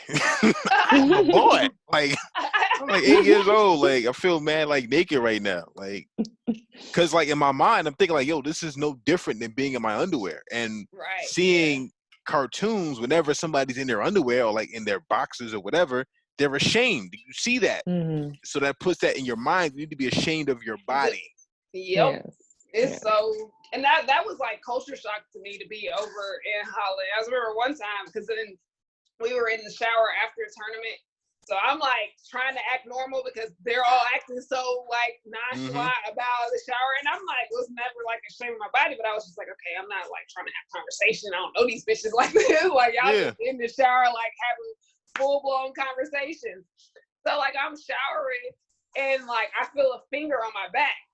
And I was like, what the, like, and the thing about, I have a tattoo on my back and tattoos not really a thing. Like most people do not have tattoos, or at least in Holland anyway, like they did not have, there was maybe like one tattoo parlor or two in Utrecht. Like, you know, they were like, no, people don't get tattoos here like that. So she was just like, oh my God, you have a you know what I mean? Like, you have a tattoo. She just touched, you know, she just literally like touched my tattoo, but it's just weird because I'm in my head, like I'm trying not to be weird about being in the shower, being completely naked in front of these people that I don't know. You know what I mean? I'm like, I feel like I need to be groomed right. Like, what am I got going on? And you feel a finger on your back and you just like. You feel like you in jail, like you dropped the soap. Yes. I was like, oh, goodness gracious. Like, but it was so, like, after a while, like I just got used to it and I was like, this feels normal though. You know what I mean? Like not to be so obsessed and like body crazy that we are in like the US culture as opposed to like European culture, like not being so like just any shame around your body at all. Cause it literally all kinds of shapes of women I saw just walking around naked in the locker room, like not even attempting to cover up at like, you know, what would be considered like an LA Fitness or something like that. Like just like towel, you got a towel, but the towel's just over your shoulder. Like you ain't even like, nobody is wrapping anything and everybody, I mean, old booty, young booty, saggy booty, like everything is just there and nobody is like looking at anybody. But they're having a conversation, but nobody is like looking like, oh, well, you know, it was just like, we have such a fucked up culture in the US, like, and then you blame porn, like you have to blame, like porn is some weird shit. Like, I'm down for the lack of shame, but I don't need no one touching my back. I know, right? I know. That's wild. That definitely caught me off guard. But like, but I think porn is a big part of, like Dwayne was saying, like that unrealistic expectations, sexualizing people way too early because you can get it so easily, like, and just like it's just a whole host of problems with porn. Yeah, as someone that was exposed to that, probably I think I might have been 11, maybe 12. And this is before, you know, the pop-up bloggers and stuff like that. So when things started to show up and it would go down the rabbit hole, and then I started seeing people my own age, which was weird. Man. Like it was even weird then. I'm like, ew. And then then animals started showing up, and it was just like, yo, what's what is going? Yeah, I was like, yo, and it just kept popping up like, bloop. Oh, you think that's messed up? Bloop. And I was like, I X out of it. There's something. Oh, you think that's nasty? And then you see like a butthole. Like it was just crazy. Like they just throwing in your face back then. Yeah, I remember the first like sex scene I saw. I was way too young, way too fucking young to be seeing any of it, but it was Basic Instinct with Sharon Stone. And I remember my mom and like somebody, I know my mom was there, they were watching it. And like, I wasn't like in the front room with them watching it, but I was like off to the side playing with toys. Like, so all I had to do was like look up at an angle and it was like, damn, like, oh, whoa. You know what I mean? Like, and I was just like, oh, I should not be watching this. Like, this is not, I don't think I should be seeing this, but no one is like acting like I'm like not no here. So like, now I'm curious. So I'm like, whoa, like, and that was like violent sex at that. Like there was rape in there. Like there was like some serious like trauma in that movie. And I was like, why was that the first like sex thing I saw? Like, you know, and then from there, then we had Skinamax. So then it was like soft porn central. After like 9-10 o'clock, you just flip it to the channel. Oh, that was there is you know, some naked white people, because it was always white people. Yeah. And like it just like keeps going. And then I do remember the first time I saw, like, I used to have this thing where like I would be intrigued about people who had sex with animals. I would be like, there's no way this lady's about to have sex with this horse. Oh my gosh, she's having sex with the horse. Like, there's no way this lady is about to let this dog. Oh wow. Like, just like, that was unbelievable. Like, that was just completely like, what the fuck is wrong? Like, are people that obsessed with sex that like you will just let anything like stick anything in you? Or like the men that were having sex with vacuum hoses, and like, really? Like, is it that, like, it's that serious? And it's like, it's weird. And then also, like, they have that, and then they have videos of people doing that stuff. And like, yeah, it was just crazy, and it definitely will put you down a rabbit hole, like just how that happened. And then, you know, I remember, like, you know, I wasn't really super familiar with the whole concept of browser history and stuff like that. And my dad, like, what the hell's going on here? I was like, I can imagine that was the awkward conversation. I was like, Pops, I was just trying to see titties, and then like all this other stuff just happened, and like, I don't look. Like, I don't even want to do it anymore. Like, I don't. Yeah. Like, you can take the computer. I'm good. Yeah, and you know, that definitely, you know, warped some things. But at the same time, I think that all things considered, I turned out all right. Because I know, like, back in the day, I've always lived in a pretty mixed but like somewhat blackish kind of environment. And I remember, like, in my neighborhood back in high school, what would happen is whenever like a new girl would move into the neighborhood, you know, niggas would squad up and be like, yeah, so we all gonna shoot our shot at whoever, you know, is successful, you know, then we gonna, you know, pass it around. And I'm sitting there listening to this. I'm just like, nigga, what? Like, I'm like, this is what y'all doing? And then, you know, somebody was like, yo, you got to make sure that you start with a white girl. Don't start with nothing bad. You know what I'm saying? Because then you gotta have your reputation. It's not going to be good. You're not going to be good at it. So you got to, you know, I'm just like, no. Like, that's a dub. It's weird. Like, it is. It's my so situation weird. with a lot of porn and sexual stuff like that was the point of view of the observer. So I'm one of those people, for certain things, I don't gotta experience it. I will hear other people's experiences and go off of that. But I will say that I had this white friend in middle school. I don't remember if it was 6th or 7th grade, probably 6th grade because he fell out in 7th grade. But I would go over her house because she was literally right down the street, like it was a 2-minute walk. And she's the one who showed me my first porno. Like, she just pulled up on the computer one day, and it was white lesbian porn. So it threw me off anyway, because I was like, I don't like girls, and as far as I'm aware, you don't like girls, so what is this? And there was no, the computer was just open. Like, her parents just be like, oh yeah, go down in the den and do it if you want, sweetie. And I'm just like, okay, all right, whatever.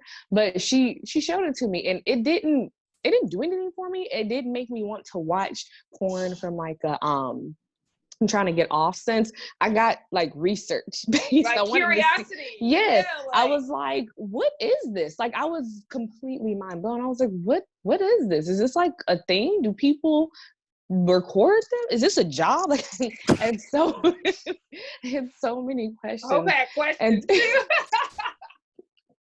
Like, yeah, it wasn't even on no getting off. I just was so curious. And then my mom loved to watch Lifetime a lot growing up. So I don't remember the name of it, but it was this 2-part documentary that we watched. It ended up being 4 hours total.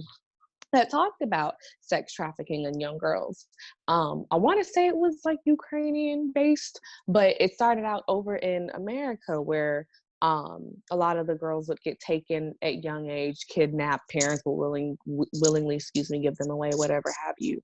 And they just went through the many stages of sex trafficking, and some of them would get sold to, men who wanted the girls, and it was a broad amount of ages. Like it was as young as 5, as old as like barely legal 17. And it just showed how they get groomed for porn, they get groomed for, and I remember reading something too, I don't remember where I found that, how a lot of porn where you see the girls crying or, that's real. That's not scripted, like those, gangbang videos that. everyone loves. Yeah, that is not Yeah. scripted. Where And the whole in the slapping and the yes. whatever. Mm-hmm. Yeah.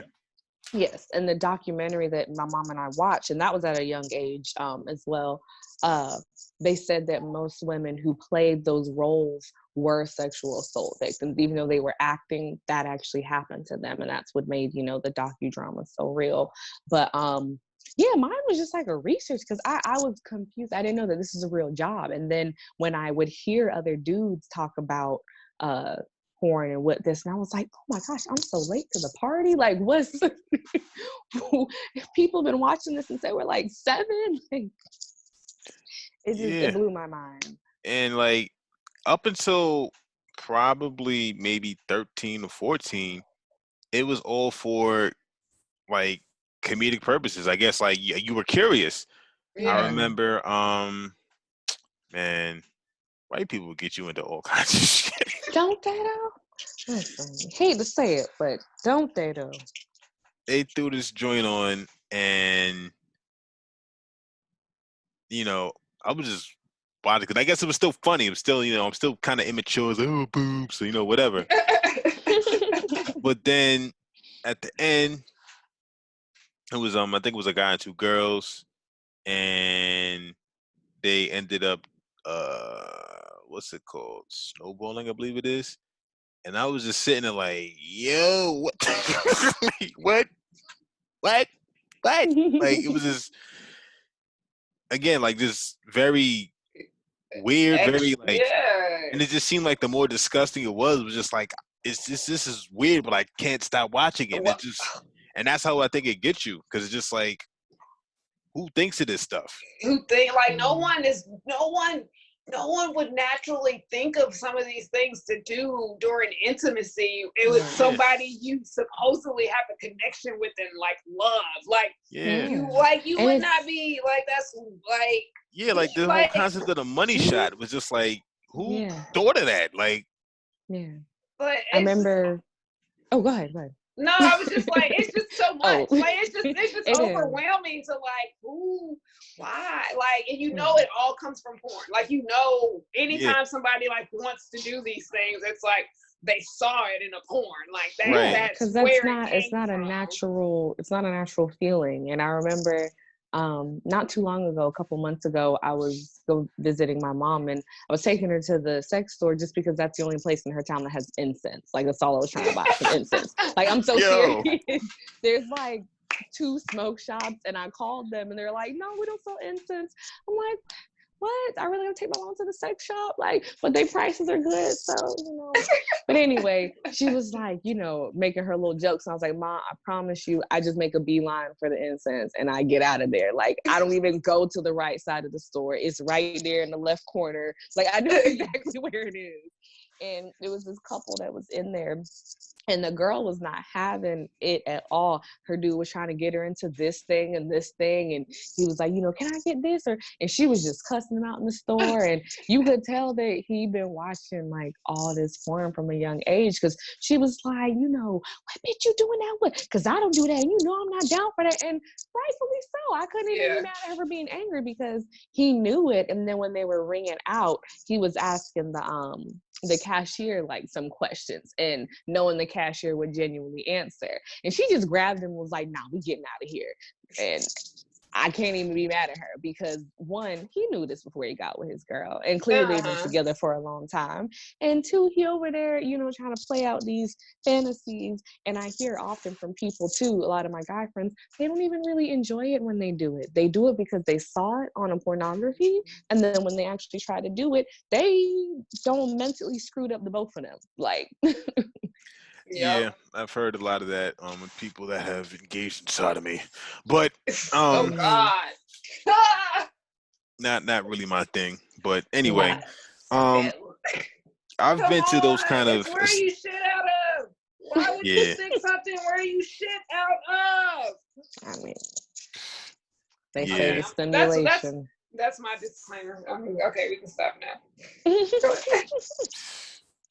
Can't tell if she queefing or anyway. The point is, so like I remember I've been to one like maybe like 3 or 4 times in my life.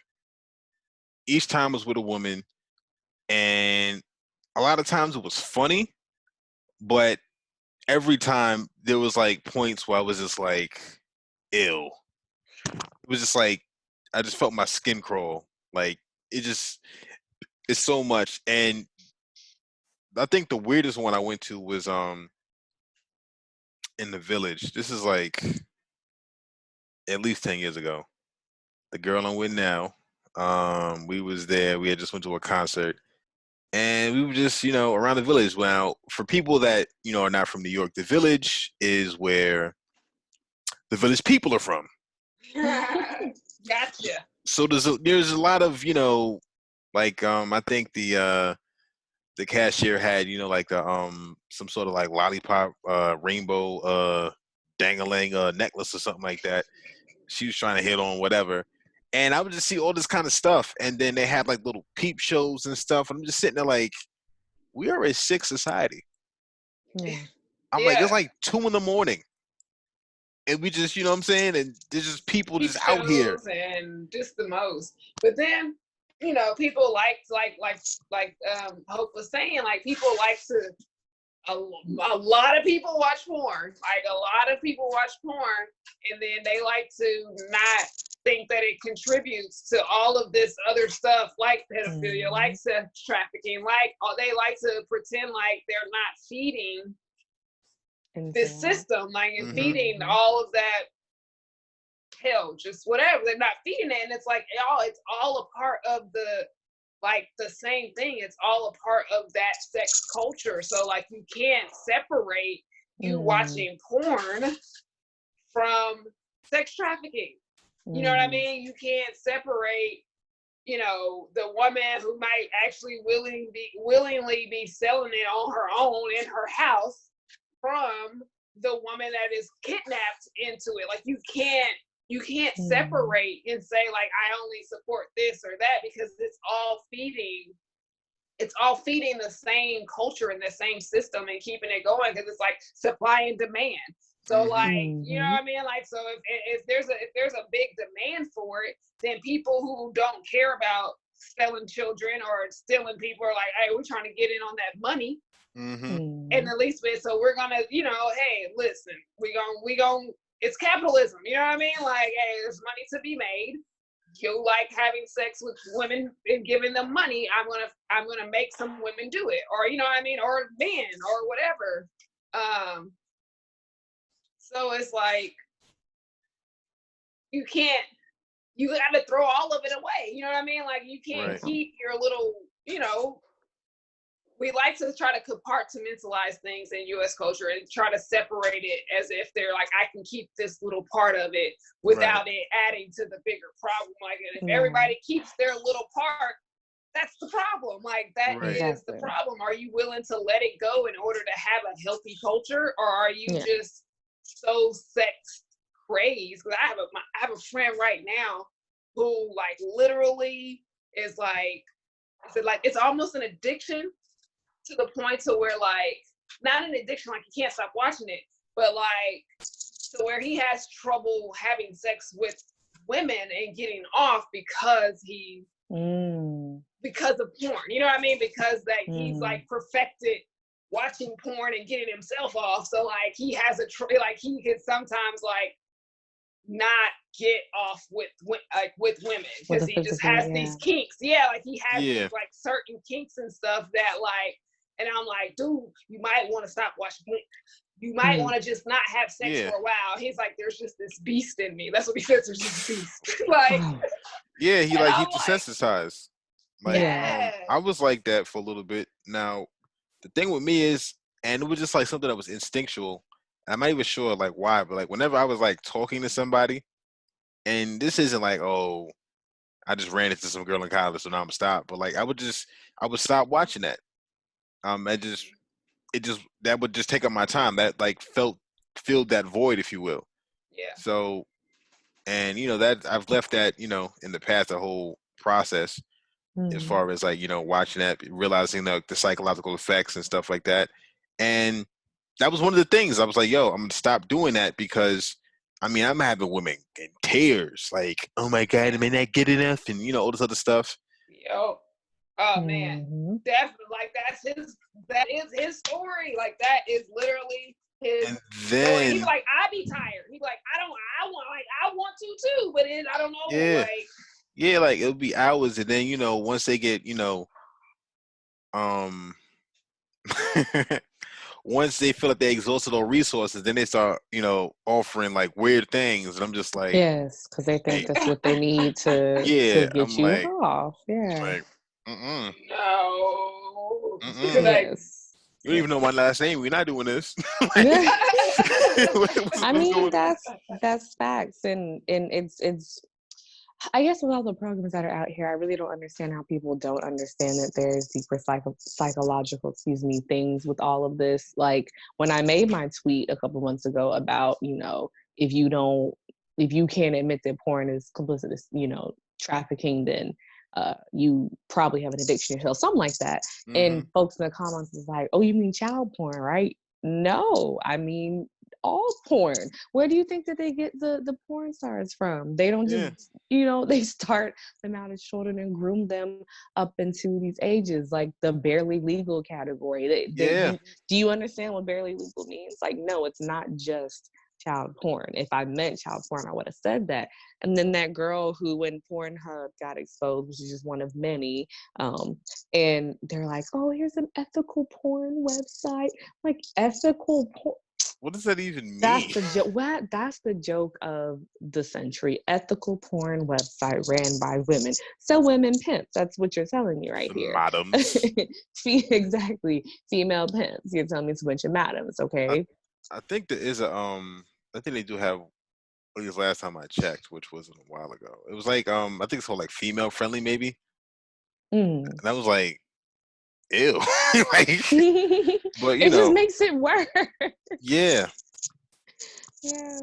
So I just but it's like trying to take something that's completely fucked up and make it less fucked up. Yeah. You know what I mean? Or like, okay, it's not going to be so damaging to, you know what I mean, to the psyche, but it's just a little bit damaging. You know what I mean? Like, come on. And then also, I know that you had mentioned, as far as like other cultures, like Eastern culture, that it's not as sexual, like, when they're naked, but then like their cinema, their trafficking numbers are high. Yeah, I mean, they have the whole red light district. Don't get me wrong. The trafficking numbers is high. The age consent is low, and they be peeing on people. Yeah. What? You remember I went to the red district once while I was there. Like in our no, I never went. I walked past it in the town where I actually lived. Like they was like, my teammate was like, that's our red district. And she was like, just kept walking. But when we went to Amsterdam, like we walked through it right before it turned dark. So it was like, right, getting to be dark, and we walked through it because she was like, yeah, like we don't go down there at dark. You know what I mean? And it was already like women in the window, and it's like 16. You know what I mean? Like that's naked women in the window at 16. Like, which one do you want? Hey, but it's like, so it wasn't, not that they don't have their own issues, of course, but it's like, it's really like a separate world though, because you have like the people who go to the red district, and then you have the people that like won't be caught in the red district. You know what I mean? Like I feel like in the US it's just so normalized. Like just more people do it than not. You know what I mean? Like, and they're Yeah. like, so. Because I think it's more remember. suppressed. It's more suppressed, but at the same time, it's like everyone. I'm not gonna say everyone does it, but like you know that some people do it. Like I remember, like back in the day, like again, like in like high school, like yeah, that's why you be whacking off. That's like I remember, like one of my boy's older sister would say that. She's like, yeah, you should show up as a lube. I'm sitting there like, ouch. Like, what do you mean?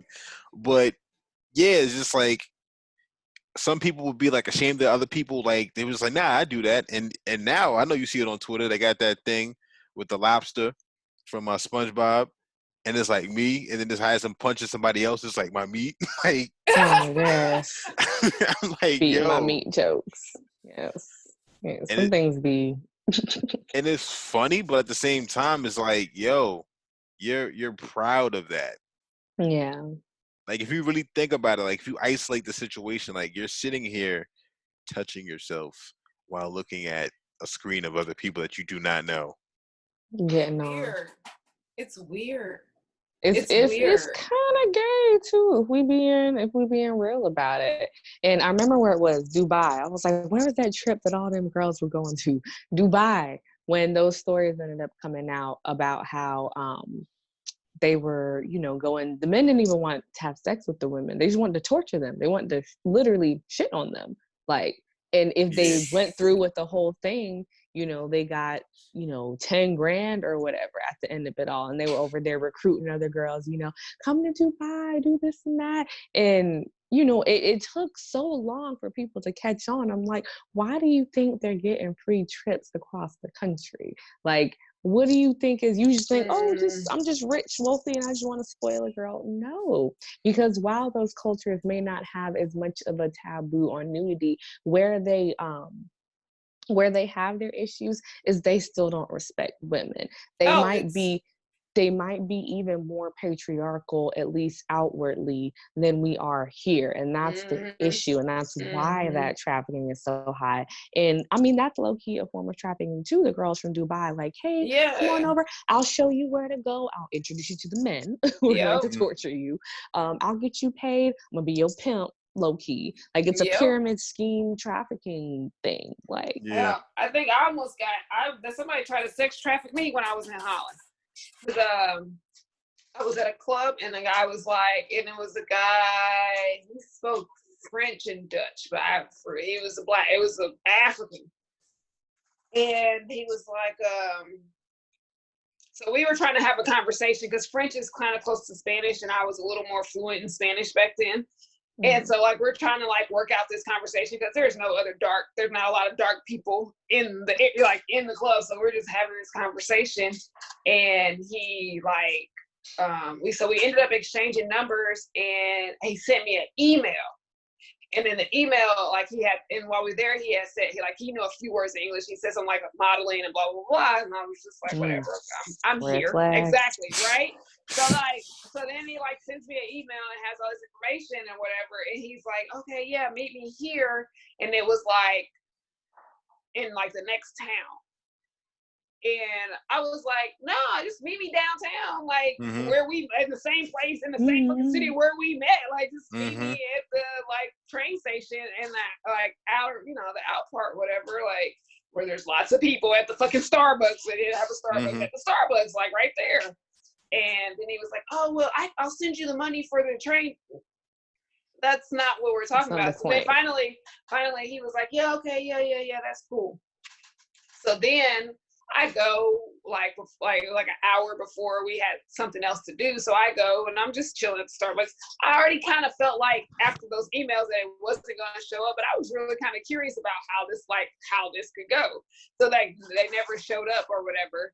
And my teammate was like, met me down there later and she was like, oh my God, I was so scared. And she was like, why? She goes, because that's how they sex traffic, like that's how they steal women here is they say they want you to come model and they invite you to this like random off the road place and then like no one ever sees you again. I was like, I know, that's why I was like, meet me at Starbucks down at the downtown station. Like that's, you know what I mean? Like, cause I was just curious to like how this really works. Cause I even remember we were leaving the club he was like, tapped his friend and he was like pointing at me like, yeah, her, that one right there. And it was just weird. It was a weird vibe of like what I was getting. And I was like, I'm still, but my curious ass was like, let me see what's really going on here. Like, and I've never expected them to show up after the email. So they were like, we're so intent on getting me to some little town in Holland that I didn't even know. Like, and I was like, first of all, there's only like 10 towns in Holland. And like, I don't even, why would I go to this, like, why would I go there when we met here? Like, it was, but I was just super curious about how this all goes. And I was like, it's literally that easy. Like, oh yeah, I'll meet you there. Like, and then bam, like no one ever sees you again. Like, super weird. Yeah, it is. And I feel like they have some sort of, I feel like there's some sort of level of brainwashing that goes on with that too. Yeah. I mean, they definitely literally drug the girls like senseless. The documentary my mom and I watched, like, they're conscious enough to literally just say that they're conscious, but there's no fight, there's no nothing. They're just awake. Yeah, now that I think about it, and it's always the white ones. You know, they're just like, hey, I mean, you said, like, you know, stuff like that, you know, as they're saying, like, degrading things about themselves. Yeah. And it just, like, as they're going, like, yes, insult me. And I'm just sitting there, like, in hindsight, it's like, first of all, that was always annoying to me.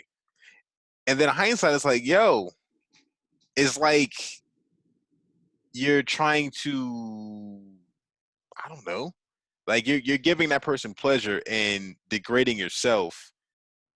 And if that's the case, then you really shouldn't be doing that. Yeah. It's like, I don't like that shit at all. Like, you know what I mean? Like, that is super weird. And like, I had a couple guys like kind of like say some like off the wall like shit, like, no, I'm not your slut, thanks. But you know what I mean? Like, what? Excuse me? Like, when did we get here? Like, when did you decide to just slide that in? Like, fuck up the whole, yes, fucked it all up. Yes. I'm good. We're done. Like, we're done. Slide out. Like, for real? Yeah, for real. Because I think you got me confused with somebody else. Because that's really not the whole energy that I came with, like we've ever had. You know what I mean? Like, you got. They just be trying it. They don't even wait to see if that's what you want or if you've been that kind of girl. Just because they don't know what girls in the past, they just slide it in and hope it works and keep it pushing. I didn't even know niggas use the word slut. I thought it was like a white boy thing. Oh no, that is male thing. So I just looked up the etymology of the word slut. It's Middle English of unknown origin, whatever that means. I guess it has like it was birth in a glory hole. So it says the meaning is a dirty, slovenly, or untidy woman. So what does it have to do with sex? Absolutely nothing. Again, with the dirtiness and the sex coming together, because that said nothing to do with sex. That's just a dirty ass woman. So any woman that has sex is a dirty ass woman now. You know what I mean? Like, just the subtle how that culture, like. And that's why folks have to look at the root meaning of words, because definitions change. Definitions change throughout the years, throughout the decades. Shit, we've had LOL added to the dictionary, like, so you have to look at the etymology. Because I think when I looked up the etymology of pornography too, it literally meant to traffic. So I was like, well, there you have it. There you have it. We're definitely like, goodness gracious. Yeah, so I mean, I've also heard that even like strippers or whatever, like if someone was, I heard somebody say like if they're stripping at 18, trust me, they wasn't just stripping at 18. No, not at like, all. Yeah. They weren't waiting until 18 to go to strip club.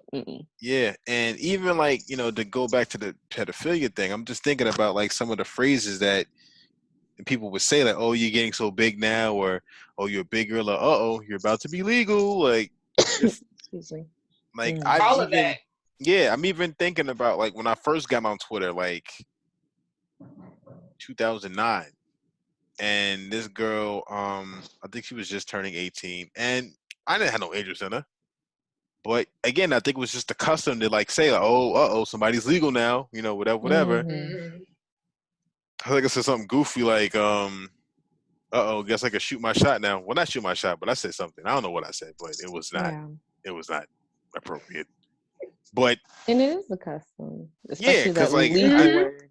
yeah, because I didn't have like no intention. Like young girls annoyed the shit out of me.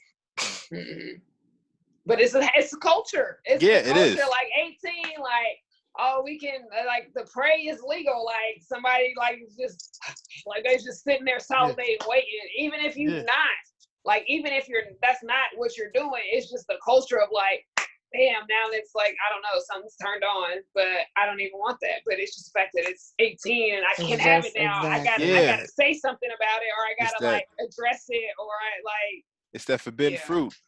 Mm-hmm. Yeah, basically. I remember at college, I used to think it was a joke when dudes were like, "Oh, we waiting for the freshman girls, blah blah blah," and then I saw. Yeah, and then I saw it happen, and I was like, wait, y'all really be waiting to get freshman girl meal plans? Like, y'all really be flirting with them and having sex with them for food? Like, this is a real thing? Like, yes. I remember our coach Yeah.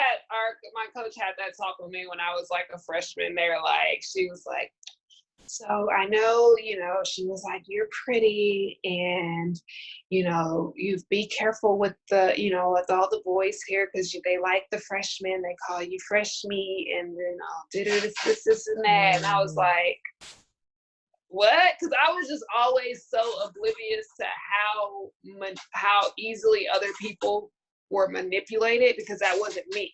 You know what I mean? So I was like, well, I don't give a fuck what they do, what they say, how they come. Like, if I ain't doing it, I ain't doing it. Like, period, point blank. Like, so, but I saw it happen to like the ones that came in under us, like from like somebody. I never found out who. I narrowed it down to a few teammates, but like to getting trains ran on them by the football team. You know what I mean? And like stuff like that. And I'm like, dang, like they fully taking advantage of like these young girls wanting to be like popular or accepted or like seen as cool, like, because if all of the football players like talk to you when you're in the cafeteria or like when you're, you know what I mean, like that gives you this like status upgrade. And that gives you the status upgrade that makes other people treat you a certain way or like wonder who you are. And like I was so oblivious to all of these things when I was in college, like that people was really still trying to be popular. And so I'm like, we in college trying to get an education, to get a job. Who gives a fuck who's popular? Like, what are we talking about? Why does that matter? Why does that even matter? Like, why does that even matter? But I guess that's probably easy for me to say because I was on the basketball team. Like, people knew who I was, so I didn't like value it really. You know what I mean? I always try to go under the radar. Like I don't want anybody to be like, "Oh, I seen her." No, you didn't see me. Don't know who I am. Like, yeah, I think it's just people. They always want what they can't have. If they've never been someone that's gotten attention, because when you get attention, like being popular is annoying. Like it's cool that you're well known and you may be connected. If those are good connections, but at the same time, you're also a target. Sometimes you don't want to like be talking to people, and then it's like, damn. People and then you see somebody from across the room like, yo, my man. I'm just like, I don't feel like talking right now. Like actually, man, I don't even know you. Yeah, and I'm just thinking about like back in college, I went to an HBCU, and I remember there was a white girl there. I'm sitting there like, what's she doing here? And I knew it was gonna happen because I've been black my whole life. And it was like, yeah, this one girl, like, they just said something about, she was like, what's the train? And then the rest was history. I'm just sitting there like, shaking my head. I ain't never seen her again after that, actually, so. Yeah, right. And then there was this other chick that, freshman year, I guess she did something on film, and then it got leaked throughout the whole campus. And yeah, that was bad. I believe she transferred at that point. Yeah, I seen we're friends on Instagram. A guy that I was talking to, like, I think she actually ran track or something. But like, I heard a story, like he was like, where another dude was like, oh, you see him with her, da da da. I was like, I don't know what the fuck they got going on. He was like, man, I heard that like he brought her back to the apartment and like half the boys team, at least like 5 of them, all like go in the room, come out, go in the room, come out, go in the room, come out. And I was like, ew. I'm not even thinking. My first thought was, y'all nasty. Like that. I didn't even think about her. I was like, y'all nasty. I'm just going in behind each other. Like, that's nasty. But like, again, but then what does that mean? Like, so now when they see you, they're like, hey, what's up? And like all this stuff. And like, you know, now you feel accepted and like all this stuff. Yep. My thing was I saw a sorority, like, you know, pledges, get to the party. It's early. Like it's a football party. It's hella early. They had rented a house out in this housing edition. How the hell they got this fucking house, I don't know. But they was renting this house in the housing edition. And like we get there super early because we just come like fuck with y'all, like just while y'all setting up for the party. And like this is a young girl. She's like freshman, maybe a sophomore, but she's already toe back, and it's like 9. Like she's already like done for. And so of course a couple more people come to the party, get to going, and then like all of a sudden I noticed like it's like it's not that many people here yet, but like where did everybody go? You know what I mean? Like why is it everybody here? So you know I let it go. And then maybe like an hour later, I see like literally one of the football guys like carrying her down the stairs. My first thought was like, she just super, super drunk. You know what I mean? Like, so she like, well, why was she in the room? And why was it like 4 or 5 other dudes in that room? And then why were her pledge sisters in the room too? Like, is this what pledging is about? Like, cause now I'm like, so y'all got her drunk before y'all even brought her here because she didn't drink there. You know what I mean? Right. So y'all got her drunk, brought her here for that. And you supposed to be my sister after this? Bitch, fuck you. Like, you know what I mean? That was the kind of shit that was like, that's some damn near sex traffic type behavior. You know what I mean? Yeah. Like on some like, that shit's mad weird. Like, yeah. And, you know, I'm just thinking of like, stories like that, like even on like high school, like, you know, after basketball practice, which is disgusting. Oh man, like, and I mean, quiet as kept. You know, kids don't really know how to like really wash until they get older, so it's really disgusting. Yeah, really. Like, yeah. Like, I've even heard niggas talk like, yo, sometimes I'll be like, man, I gotta salute these women at the same time. Like, you nasty. Like, I know you smell this because I smell it from up here. You know, so, beginning, you know, back on topic, like, what can we do about this? You know, it's clear that, you know, there's definitely an agenda going on, that there's definitely this is definitely a practice that goes on by the elites that's trying to be normalized by other people, and just to be they're trying to slowly spoon feed it to us by, you know, getting a bit more perverse and normalizing certain things. So what do we do to combat that, you know, in your honest opinions? I feel like one of the biggest things is to stop. First of all, you have to be honest that it's what you're looking at, you know, helps fuel that. Like, stop watching porn. I don't know why it's so hard for people to stop, you know, stop watching these shows that are clearly, you know, having subliminal messages. Like, I've never seen so many people fight for a show until Big Mouth, and they're like, oh, you know, it's for children, but it's drawn by adults. Why the hell are Somebody adults? said that was for children. No, people have argued like up and down for that show, saying that it's supposed to teach children about puberty. You're supposed to watch it with your children. It's a family show. And I'm like, yo, hell no. Look, honestly, some folks gonna have to just burn in the fire. I mean, it just is what it is. Some people are not going to change and are not trying to change. But to stop it, I mean, the whole system behind it gotta go. But as far as baby steps, just be honest with yourself in that this stuff that you're watching, you know, aids in trafficking. You know, biggest thing that people have an issue with is porn. So just stop watching porn. And then check yourself. And my motto is always self first. So check yourself and see what else you might be, you know, not maybe unintentionally complicit too.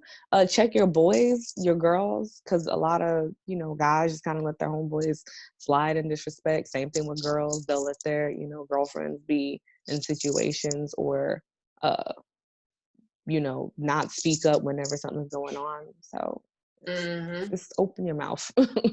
Yeah. I mean, and it's culture, you know what I mean? Like at the end of the day, when people have to accept that it is a part of the culture. Porn is a part of the culture, sex trafficking, pedophilia, that's all a culture. That's all fueled by the same thing. And that's just the over sexualization of everything.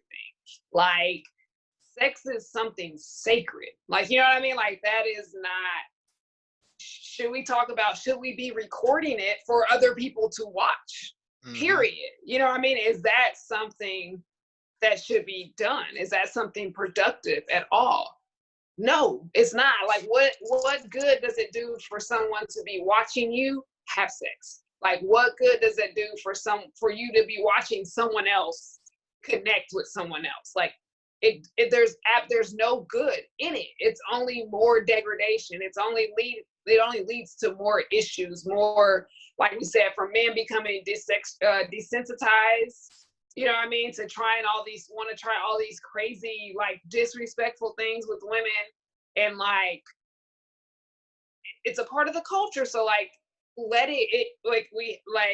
can't keep bits and parts of it. Like you can't keep bits and parts of it. You have to be honest that you're feeding all of this other shit when you're watching porn, when you're letting all these being okay with all of these cartoons having this like underlying sexual thing. Like I remember going to see Shrek when it came out, and I was like in 8th grade because we bought tickets to Shrek, and then we went to go see some rated R movie. But Shrek had more sexual undertones than the rated R movie that we snuck into after that. You know what I mean? Like, and it's just like we like stop normalizing this stuff as okay and as not a big deal, when we know that everything goes into the subconscious. Everything goes into the subconscious. So like, if we're gonna be okay with these things, then you're saying you're okay with sex trafficking, you're okay with pedophilia, you're okay with it because you're not taking an active stance against everything that contributes.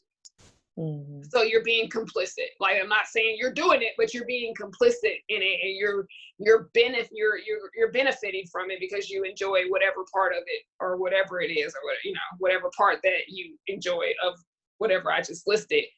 If you're being complicit in it, then you're contributing to the problem. And it's a part of US culture. And until people accept that and see it and then be like, no, we're going to remove it completely from the root up, which people don't like doing. We like Band-Aid fixes. But until people are like, we need to remove this and stop it, period. Like there's got to be no jokes, no nothing, no, you know what I mean? Like nothing. If you're really trying to heal, like if you're really trying to do it, there are no baby steps. Like there are no baby steps, that doesn't get us nowhere. Yeah, it really is, because it's a slippery slope. Like once you're sliding down, no pun intended. Case in point. And I just said no jokes. But yeah, that's how I feel. Yeah, we are definitely an oversex culture. I remember especially like 18, like I had a sexual innuendo for everything. Everything. And I don't know, I guess because it was funny, like women like let me rock. But in hindsight, it was like, nigga, come on. So, we definitely, hold on, I let this loud ass plane pass.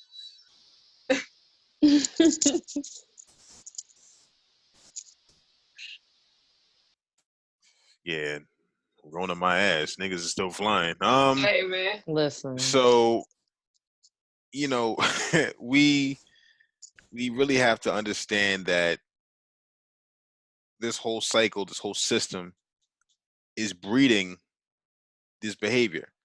And a lot of times the oppressed mimic the characteristics of the oppressor, and this is what they do. This is where they go to Yep. Thailand for. This is where they do all this stuff. You know what I'm saying? Like, and I still can't quite understand that whole fascination with children like that. It still doesn't register to me. Yeah. I'm not at that level of maturity, I guess, where I want to understand. I just know that you need to be away from children. And for the people that struggle with it, the best thing of advice I can say is get help. Like, go to therapy or something, because that's pretty much the only person you could talk to about that. I mean, you talk to your priest, he might say me too. You know what I mean? So No, you got to find some outlet and really try to get help and try to rewire your brain. Yeah. But for those that, you know, have no shame, that are unapologetic about it, nah, you need to be put in a hole somewhere. Yeah. Like, that's, call me You gotta go. pedophobic or whatever the fuck. Like, I don't Man. care. You gotta go. You know And what I'm it's saying? really, you can't protect, like, that's why, like, I feel like, again, I always go back to community and village, because, like, then you know who is who. You know what I mean? Right. Like, you can build and protect your children and your culture, all of that, so you can actually protect. But if you're just out here living in the city, like, you're never going to get away from it. Like, you just, everybody is everybody, and you don't even really know who lives down the street and who lives over here and who lives over there. Yeah. Like, there is no protection from it unless you just, like, you know, you stay with your child 24/7. You know what I mean? Like, all this stuff. But, like, it used to be you would know who if they live in a town, you would know who. You know what I mean? Like, we know in your family, you know who. But if it was a small enough town, we know that person does that, stay away from that house, whatever. But, like, in these huge, like, cities and shit, like, hell, people move so much and, like, all this stuff, you don't know who is who and what is what. So it's like, yeah. And then there's also, like, and I meant to touch on this earlier, no pun intended. Damn, another plane. So your plane face is funny.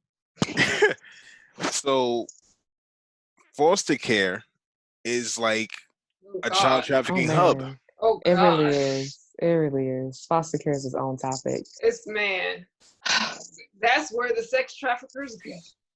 Yeah. Like, they send people to become foster parents so y'all can get the children. People running the foster care system listen, that's its own topic. But and then also I remember because I never really knew how adoption worked. I know they, like, kind of promoted it, like, okay, they're getting a good family, blah blah blah. But I'm thinking about it like, wait, so you buy these kids? Apply. Yeah, you gotta apply. You gotta. It's like a job. Like, so you're purchasing kids, someone else's baby. I mean, you're purchasing the service. Now, I mean, yeah. Now, mind you're purchasing, the middleman, basically. Right. Now, mind you, there are people that do honestly adopt. You know, they're removing a child from a very toxic situation. But then at the same time, it's like, what's the percentage on that? And that's the thing. These systems, they give you the couple of little, you know, good people so that you're thrown off by what it was really invented for to begin with. So yeah. And, like, my aunt, she actually just adopted this girl. She's in the process of adopting, but, you know, her parents are toxic as hell, and she's like, she has all the evidence in the world to, like, you know, get custody, and it's like a fight. It's like they're playing games. It's just like they just want, they don't care about the kids at all. They want to take children. At all. They want to take children. Like, and that's why, like, and they're not getting, like, most children are not going to a better situation. No. Like, and they bounce from like so many homes too. Like, that's another thing. They go from home to home to home to home, and yeah, and that's the majority. Yeah, majority. Like, that's like my friend's mom. She did foster care after when he went to college for a while, and, like, and there would be no reason why these children needed to leave, and they would still place them somewhere else. You know what I mean? Like, and like they would cry. Like they would cry because they finally had like a good home where they felt like they were cared for and somebody was really like, you know, treating them like family, and they did not want to go. And it's like, why are they getting moved somewhere else? Like, why? And there would just never be any type of explanation. Like, they're just placed somewhere else. Yeah, like they're just placed somewhere else, or they go home to these parent, you know, to a parent or to somebody else for like 2 or 3 days, and then something else happens and they get sent to another foster home. You know what I mean? Like, just it's a sex trafficking dream. The whole foster care system. It's just a sex trafficking dream. It's the bunny ranch. Yeah. 'Cause I remember this movie I was watching, and then we're gonna wrap this up. You talking a lot. I forgot what the name of the movie was, but they had went over to this it was some woman that was like running from something, and they were at somebody's house, and you know, it was like a family per se, and they had like their kids there, and you know, they seemed like they were like TBN Christian friendly, like, hey, you know, that kind of thing. But then I remember she was like looking around. She goes, "We got to get these kids out of here." She's like, "What family doesn't have pictures of their kids? There were no photos of nothing." And I was just like, "Yo, that's crazy." Yeah. And you really don't think about that kind of stuff. And really, like, these kids just want some sort of stability. They want some sort of environment where they can feel safe and like develop. And there's so many people that's just exploiting it for their own sick reasons. And it's just it's unfortunate. We have to definitely build community so these kind of things don't happen. For those that tend to violate, you know, our code of conduct, there needs to be very strict consequences. I said on the last podcast about like what it means to be pro-black. Like, there needs to be consequences for harming our women and our children, like very severe consequences, so no one will ever do it again. Like, point blank, period. So where can they find you at? Oh, she on mute? Oh, okay. Well, I'll go first real quick. On Twitter and Instagram, Hope You Smile. On your podcast whenever I'm a guest. That's it right now. Keeping it simple. AjayaDivine.com. My podcast is Infinite Beings Unite on Spotify and Anchor. And I'll be making a comeback to my social media eventually. I've received a couple messages like, "Where you been?" So, but Instagram, Facebook, Twitter, Ajaya Divine, on all of that. So that's where I be. And you can find me where you found me at. Make sure that you like, subscribe, slander, and share so they can slander me as well. Thanks for tuning in. Who the hell just text me? Oh.